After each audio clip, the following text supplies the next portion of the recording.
Hello everyone, this is Speed Kills and Premium DLX. coming to you live from Brooklyn. Today we're going to be casting a 2v2 game versus Protoss versus Protoss and Terran. And what's interesting about this game is we're going to be using a build that was designed by Dirty Eagles, which is a rush, 4-gate rush. It's a pretty effective build, as you can see. It works in leagues up there on the gold and diamond, even platinum levels. So you know, we're gonna see how it works out and kind of run you guys through it. I mean, it's important to note that this build is not perfect. I mean, it can be countered, but it works almost flawlessly on the lower levels. We are a team who's looking to cast lower level team games and even higher level team games as we progress, but we want to look at some strategies that will be helpful to you, the public. Yep. So, without any further ado, here we go.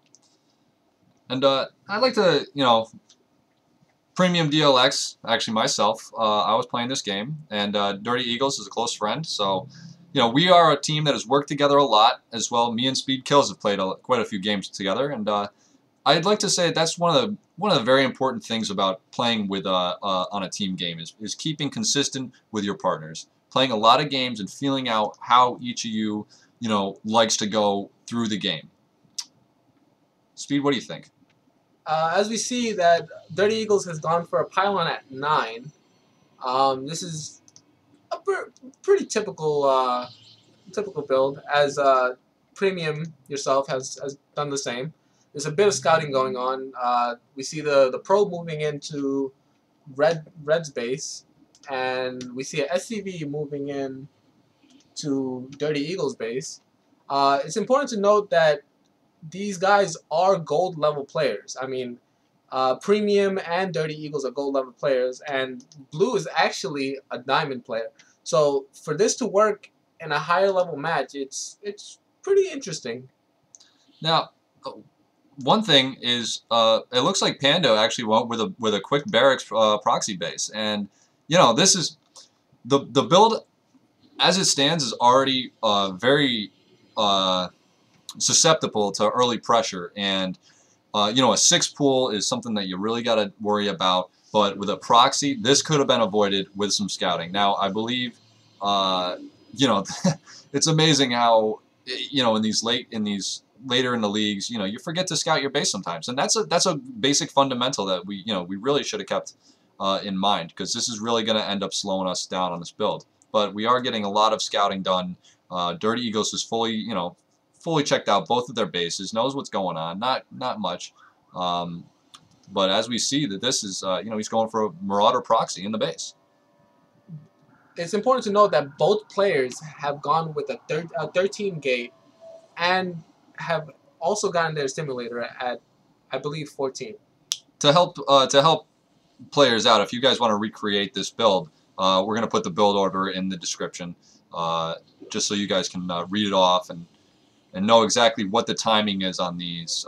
You know, obviously it doesn't have to be perfect, because I know I for sure did not do this spot on, but Dirty Eagles, the creator of the build, had done the best job. Now, as you can see, putting the probes directly right to attack this to avoid, you know, as much damage as possible. But this is really going to slow us down, like I said. I mean, you got Marauders coming out in your own base. We only have one Zealot. You're finally pulling some probes off to help Dirty Eagles. I mean, I was thinking you were going to let him lose all his probes without any help. It seems like the Zealots are being chrono boosted out. Well, at least Dirty Eagles is. I don't know what you're doing.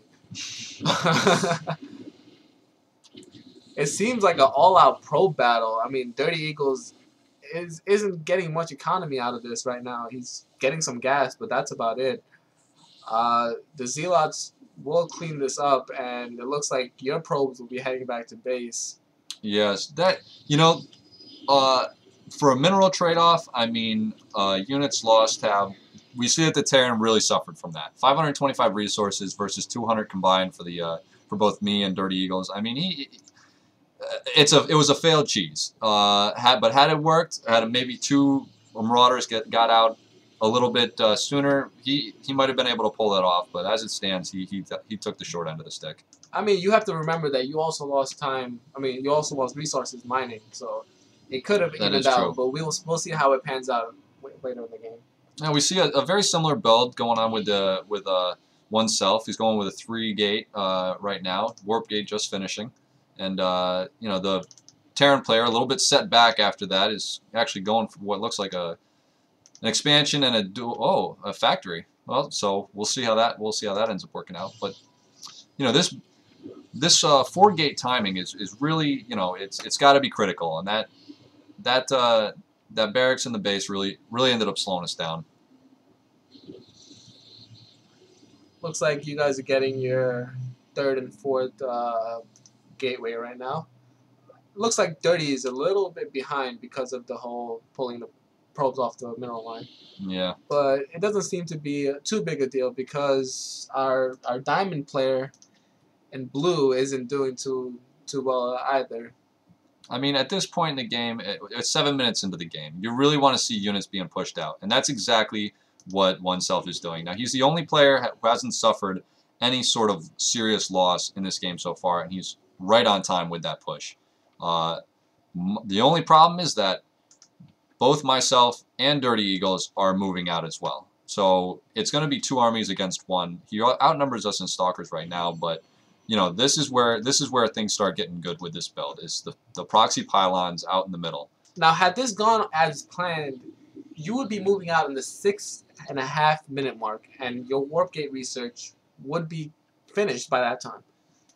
By then, you should have a proxy pylon ready to go, and you should be constantly warping in units. It looks like you guys are about to be caught off guard with that Stalker push. You know, had he actually pushed up into the base, you know, we would have been probably able to hold that off, but at what cost? It would have really further slowed down this build. But because of the versatility of, you know, warp gates and warping units to any point where you have a pylon, you know, it's a pretty safe build. You know, it's very good for these high pressure games. What'll be interesting to see is how you guys make use of the force fields. I mean, force fields are one of the most powerful, I mean, attacks that you can do. I mean, it's not really an attack, but you know what I mean. Well, you know, the Stalkers from behind ended up really taking out a lot of Dirty Eagles' Stalkers, but I just have the numbers. I just sheerly outnumber their forces at this point, and I have the pylon going down. I'll be able to warp in more units. Excellent micro from. There it is. So right now I'm close to 20 Stalkers up front, and that just seriously outnumbers what oneself has. He's starting to realize that the pressure is on. He's got to save as many units as he can, microing these 5 Stalkers down to 4. Wow. But Dirty with the Zealots, Stalkers, and the Sentries, you know, there's a lot of pressure happening right now. It seemed as though Dirty Eagles didn't do quite as good a job as you in protecting your units, you know, and using microing your units in a smart way. You know, he lost a lot of units, but he seems to be recovering pretty well. He's there attacking with the Zealots. You know, but you guys really should be hitting the mineral line at this point. One thing that is critical in this timing is that at the 7-minute mark, you can get cloaked Banshees. So slowing us down with that proxy barracks enabled this guy to get enough time to bring out cloaked Banshees. Now, we don't have an observer yet. So this guy is going to just freely pick off as many of our units as possible until these guys run out of energy. But the thing about this build is you can constantly warp in units. Yeah. Putting the pylons outside of the base, I mean, and when eventually on the offensive, look at this. My pylon is right inside of the base. I was just about to say that. I can warp in units right into the line, and no travel time at all. Whereas, you know, there it is. You know, I'm any unit that I lose, I'm getting right back immediately, and you can't face this kind of pressure. And when 2 people do it at once, there's nothing you can do. It's very important to keep pushing those pylons up with this build. I mean, this is an all-in. So you're either in their base or you're not. And honestly, if you get that probe in the base, just build pylons and start warping in units as fast as you can. That's right. I mean, my stalker count is, I'm up to about 15 stalkers total now. And that's with this Banshee just picking you guys off really. I mean, not one of you guys, oh, there goes the Observer. Dirty Eagles has the Observer out now, and that's gonna be the end of this game. That's gonna be just cleaning up everything. And there it is. I mean, not much professionalism. There's no GG. It just leaves the game. You know, and that's a surprising thing. That the Starcraft community has been getting really harsh lately, and very disappointing. Very disappointing. It's not something that I'd like to see. But that's the build. As you can see, you know, with the 4 warp gates and the Cybernetics Core, you're able to do a lot of damage and apply a lot of pressure. However, you know, transitioning this build, it would have been smart for either myself. With 960 minerals, I could have easily thrown down an expansion at any point during that push. Well, I mean, you don't want to go for the expansion just because this is an all-in. You know, you want to have the resources. If anything, you probably put down another warp gate and warp in even more units on top of that. But it was well executed. I mean, there are a few things that, you know, like your unit composition was purely stalkers at this point. You know, you don't have any. You have 1 sentry there and a couple of zealots, but you definitely want to have more sentries just in case of a counterattack. We got a little bit of little electricity going on over there. That's nothing to worry about though. It's completely stable. You definitely want to have more sentries though, and use those force fields and guardian shields just in case they do have a large army. That's true. That's true. I mean, but versus a Terran and Protoss, I mean, the force fields aren't going to be as critical as a Zerg because you're really going to want to avoid the Zergling surrounds. But anyway, that was our first 2v2 casting, and I hope you guys liked the strategy. As I said before, we're going to put the build order in the description below. So if you guys would like to attempt this, and you know, hope to see you in the ladders. Until next time, this is Premium. This is Speed Kills, and we'll see you next time.